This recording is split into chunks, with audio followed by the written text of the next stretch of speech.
I have but one question for all of you lovely people. Where were you when the Miami Marlins saved the Phillies season? We are back, and it's a happy one, just as we all hoped, because the past few weeks have sucked. But we're back. Another episode. .NET Phillies. I'm Jared. Blah, blah, blah. Who cares who I am? One. The Phils magic number one. That's it. That's all we need. We need one win or one Brewers loss, and we're in the playoffs for the first time in 11 years. What an emotional roller coaster this has been for the Phils, for us as fans, for everybody involved.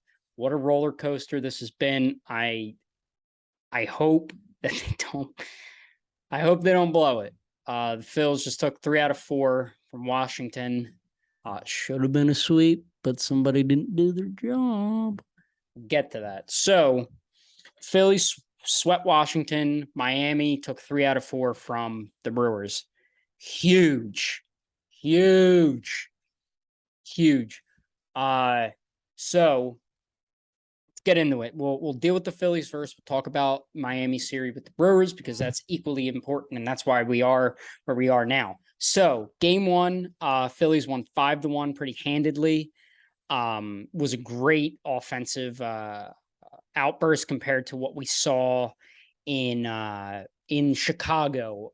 The Phillies scored a total of 3 runs in Chicago, as you know. In the last episode, it sucked. It was a dark time for the Phils. Just a few days ago. But luckily we're out smelling like a rose right now. Phillies won 5-1. Bailey Falter looked back to himself, which is good to see. He was not great in his last start, bounced back for this start, which is huge. He went 6 innings, 3 hits, 2 walks, 6 strikeouts, no earned runs. So awesome start for Bailey Falter. Good to see him bounce back. He's looked incredible. He looked good. His stuff was dancing. He was just firing at the strike zone and letting guys, challenging guys. All his entire start was just zipping fastballs. His curveball was working. It was a great start for him. Zach Eflin and went an inning, 2 hits, 1 earned run, 2 strikeouts. Still looked fine. Yeah, he gave up a run, but I'm almost positive that's his first run he's given up since returning, so that's big. Alvarado. I can't get over how great Alvarado has been, and you guys know that I think he's been the most valuable piece to this Phillies team.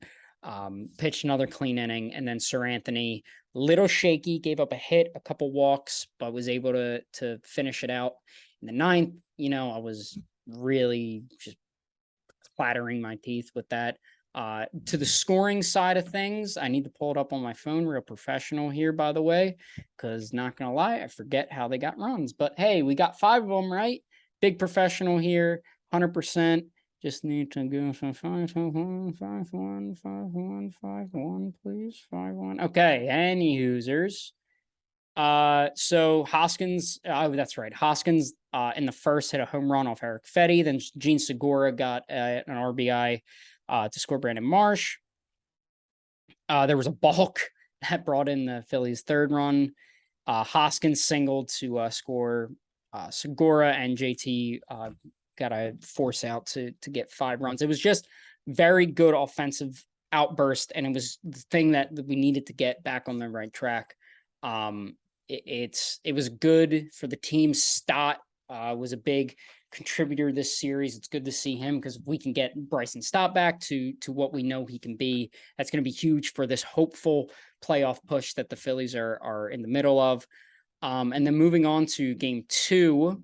So, okay, I just want to say, we don't curse on this, but we've cursed once, and that was by accident. But I hate the Washington Nationals, because Washington Nationals were moved the doubleheader ahead of schedule because of the hurricane. So we were supposed to do a doubleheader on Friday. Instead, it didn't rain Friday night, but the Nationals said, "Oh, that's cool. We're just going to do the doubleheader Saturday instead." So Saturday comes, the Phillies lose 13-4. It was pretty embarrassing. The Kyle Gibson loser tour continues hard and strong. That guy sucks. I hate Kyle Gibson. I would rather watch Jake Arrieta throw now. Jake Arrieta has been retired. I'd rather see him take the ball for every fifth day because I feel like he'd be more competent than Kyle Gibson. Kyle Gibson in the second inning of this game got 2 outs on 3 pitches. Okay. So, nice inning. He then proceeded to give up 6 runs. So all you Kyle Gibson lovers out there, come get your boy. Come get your boy. I hate Kyle Gibson. However, he did go 6 innings miraculously. Went 6 innings, 8 hits, 7 earned runs, 2 walks, and 7 strikeouts. But I can't stand him. I hate him. Burn in hell, Kyle Gibson. I look forward to never having to see you pitch for the Phillies ever again. And then Nick Nelson gave up 3 earned runs, 2 walks on a third of an inning. Chris Davinsky, an inning and a third, 3 hits, 3 earned runs, 2 strikeouts. And then my man, Nick Maton, closer, went a third of an inning and was clean across the board. So, just not a really great, not a great game for the Phils, especially coming off that big win. Just one of those games that sucked. But luckily, they teed off, for God's sakes, against the Nationals pitcher Tommy Romero. That poor guy did not know what he was getting himself into. Phillies won 8-2, game 3. Kyle Schwarber had a couple of homers. Hoskins had a big game. Brandon Marsh had a big game. Everybody had a big game. It was great to see them bounce back the way they did after getting basically humiliated by the 100 loss Washington Nationals. It was great to see them bounce back to tee off against this pitcher. They weren't getting fooled by any of his pitches.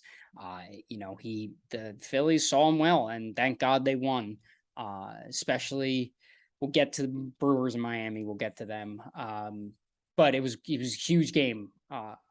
Tone setting with it was a great game. And Noah Syndergaard, after throwing like 20 pitches the past 2 weeks, went 5 2/3, 2 hits, no earned runs, 2 walks, and 3 strikeouts. He was great. I'd much rather see Noah Syndergaard out there every fifth day than Kyle Gibson, for God's sakes. And I love the way Rob Thompson used the bullpen in this game because it was such a blowout. He used Connor Brogdon for a third of an inning. Syndergaard got into a little trouble, so brought him in. And then Chris Sanchez just tackled the last 3 innings, 4 hits, 2 earned runs, 1 walk, and a strikeout. I love the fact that we used Chris Sanchez because he was the 29th man in this doubleheader. We didn't have to use an Alvarado or a Dominguez or Robertson in this situation, which was good. It was good to see them use a guy that it was going to be sent down to the minors after this game anyway. He tackled 3 innings. It's fine. It was exactly what we needed him to do, especially with such a big lead. So great job. And then we get to today. Today, they won 8-1 in 6 innings because of the rain. Also, just teeing off. Bryson Stott had a couple hits. Gene Segura had a couple big hits. It was just great to see them beat up on Patrick Corbin, because it would be the most Phillies thing ever to be put in this golden situation with what the Miami Marlins did to the Brewers this week, and then blow it by getting blasted by Patrick Corbin, for God's sakes, just like they did with Anibal Sanchez when they lost that 13-4 game. But it was a solid game all the way around. Again, just big hits from the young guys, great ABs against Patrick Corbin, who stinks. Zach Wheeler, wow, 5 innings, 2 hits, no earned runs, no walks, 7 strikeouts. He's back. Zach Wheeler's back. Thank God. He's been excellent since coming back. And I'm thank God, because Jesus, where would this team be without Zach Wheeler? We saw where they'd be without Zach Wheeler, and it was not good. I'll tell you that. It was not good. But Andrew Bellotti went an inning, earned run, walk, and 2 strikeouts. So cut and dry stuff, Come in, do your job. The Phillies took care of business. And that's what I asked in the last episode. I said, take care of business. Take 3 out of 4 sweep. I said sweep. We need the sweep. But that was before the Brewers absolutely fumbled the bag against against the Marlins. Dare I say, our Miami Marlins. Us Marlins, we're tight. If you saw on Twitter today, the Marlins were saying "ring the bell" over the weekend, and they tweeted out a really funny thing from Avengers of like us say them saving us, and there was a lot of good memes that came out. The Phillies changed their name to Miami Marlins Stan account. It was just a lot of fun. Thank you, Miami Marlins, all your fans. I love you guys. Thank you for saving our season. That might be the title of the episode. Where were you when the Miami Marlins saved the season? I also had, I have a few ideas, but that's probably going to be it. Because they literally did. Marlins, more importantly, yeah, the Phillies took 3 out of 4, but more importantly, the Marlins took 3 out of 4 from the Brewers. And that was huge because and a lot of those games, they were leading and they blew the lead. I think in all 3 of those wins, the Brewers were up and then blew the lead. In game 1, Avisail Garcia hit a grand slam off Devin Williams to give him 4-2 lead. They close it out. And of course, Sandy Alcantara, there was a gem 1 run and Marlins couldn't get a run across. But, and then last night, kind of same deal. The Marlins came back, were able to beat the Brewers. And then today was huge, especially with that Phillies win. Marlins were up 2-0. They blew the lead. They came back, blew it again, and then won it in extra innings. Thank you, Miami Marlins. You saved us. We are now, it's hitting me. So it's hitting me that the Phillies are 1 win or the Brewers are 1 loss away from the Phillies clinching their first playoff berth in over a decade. And that is huge. I can't remember the last time the Phillies were in the playoffs. I do, but I wasn't as big as a fan as I am now. Understanding the game and understanding what each player means in this stat and this and that and the third. Like I knew the Phillies were good, and I knew that core group, Rollins, Utley, Howard, all those guys, big, huge, and it was great. Now, hopefully, we're on the precipice of a new dynasty of Phillies playoff baseball. And we're right there. We just need 1 win or 1 Brewers loss. And the Brewers are going up a D-backs team who is scrappy, and they're going up against Zach Gallen in this series. So we're going up against the Astros.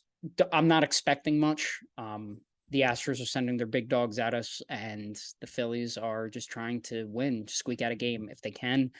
That's great. I'm more so banking on a Phillies loss more than a Brewers loss than a Phillies win. That's just me. But if we squeak out a win, then even better. So how this is going to work in terms of content coming at you is I have something in the works where me and a friend of mine might be doing a playoff preview special if they make it. I think I will be recording the when they make it. If they make it, I will be recording that night or the next day if and when they make it. I don't think I'm going to wait till the end of this Astros series because I want to, get it. Hopefully that thing works out with my friend, and we'll have a nice preview special.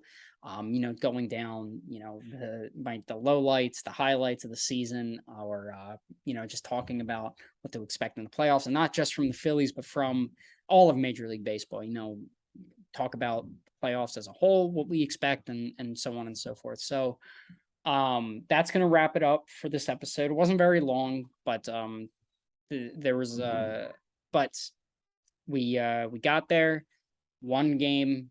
And hopefully I see you guys sooner rather than later when we're talking about the Phillies in the playoffs, which is a sentence I didn't think I'd be saying even a week ago, but we're almost there. We're right there at the end. Let's finish strong, and hopefully we'll be having a red October at Citizens Bank Park again. Thank you guys so much for listening. Please like, subscribe, blah, blah, blah, blah, blah. All the stuff, but thank you guys, and I'll see you in the next one.